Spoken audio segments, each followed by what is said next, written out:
السلام علیکم دوستو، کیا آپ نے کبھی سوچا ہے کہ ایران کی سیاست میں ایک ایسا شخص ہی ہے جو زیادہ عوامی جلسوں میں نظر نہیں آتا، میڈیا پر کم دکھائی دیتا ہے، لیکن پھر بھی اس کا نام طاقتور لوگوں میں لیا جاتا ہے۔ آج ہم بات کرنے والے ہیں مشتبہ خامنہئی کی۔ یہ شخصیت کون ہے، اس کے پاس کی طاقت ہے اور کیوں اس کا نام اکثر ایران کی سیاست میں خفیہ طور پر لیا جاتا ہے۔ مشتبہ خامنہئی ایران کے سپریم لیڈر علی خامنہئی کے بیٹے ہیں۔ ان کی پیدائش 1969 میں ایران کے شہر مشہد میں ہوئی۔ وہ ایک مذہبی گھرانے میں پیدا ہوئے اور شروع سے ہی دینی تعلیم حاصل کرتے رہے۔ ایران میں ایرانین ریولوشن ہوئی تو اس انقلاب نے پورے ملک کی سیاست بدل دی۔ اس کے بعد ان کے والد علی خامنہئی آہستہ آہستہ طاقت کے مرکز میں آ گئے اور آخر کار ایران کے سپریم لیڈر بن گئے۔ مشتبہ خامنہئی نے بھی مذہبی تعلیم حاصل کی اور ایران کے مذہبی شہر قم میں دینی علوم پڑھے، لیکن دلچسپ بات یہ ہے کہ وہ عام سیاستدانوں کی طرح عوام کے سامنے نظر نہیں آتے۔ کئی سیاسی تجزیہ کاروں کا کہنا ہے کہ مشتبہ خامنہئی ایران کی سیاست میں خاموش اور طاقتور کردار رکھتے ہیں، خاص طور پر ایران کے طاقتور فوجی ادارے اسلامک ریوولوٹری گارڈز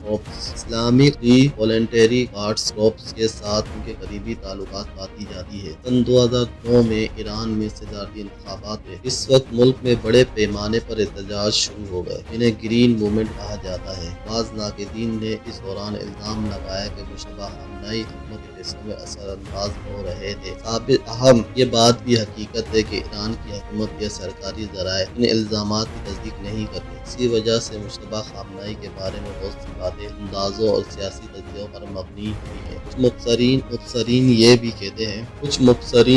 کہتے ہیں کہ مستقبل میں اگر ایران قیادت تبدیل ہوتی ہے تو مشتبہ خامنہئی ایک اہم کردار بن سکتے ہیں، لیکن ایران کے سیاسی نظام میں سپریم لیڈر کا انتخاب ایک خاص مذہبی اور سیاسی عمل کے ذریعے ہوتا ہے، اس لیے یہ فیصلہ چند طاقتور اداروں کے ہاتھ میں ہوتا ہے۔ یہ بھی یاد رکھنا ضروری ہے کہ مشتبہ خامنہئی خود بہت کم انٹرویو دیتے ہیں اور نہ ہی وہ سوشل میڈیا پر فعال ہے۔ اس وجہ سے ان کی شخصیت کافی حد تک پراسرار سمجھی جاتی ہے۔ سوال یہ پیدا ہوتا ہے کہ کیا مشتبہ خامنہئی واقعی ایران کے مستقبل کے اہم رہنما بن سکتے ہیں یا وہ صرف ایک بااثر مگر پس پردہ شخصیت ہے؟ یہ سوال بھی خوفناک ہے کہ آنے والا وقت بتائے گا کہ ایران کی سیاست میں ان کا کردار کیا ہوگا۔ اگر آپ کو ایسی معلوماتی ویڈیوز پسند ہے تو ویڈیو کو لائک کریں، چینل کو سبسکرائب کریں اور کمنٹ میں ضرور بتائیے کہ اگلی ویڈیو کس موضوع پر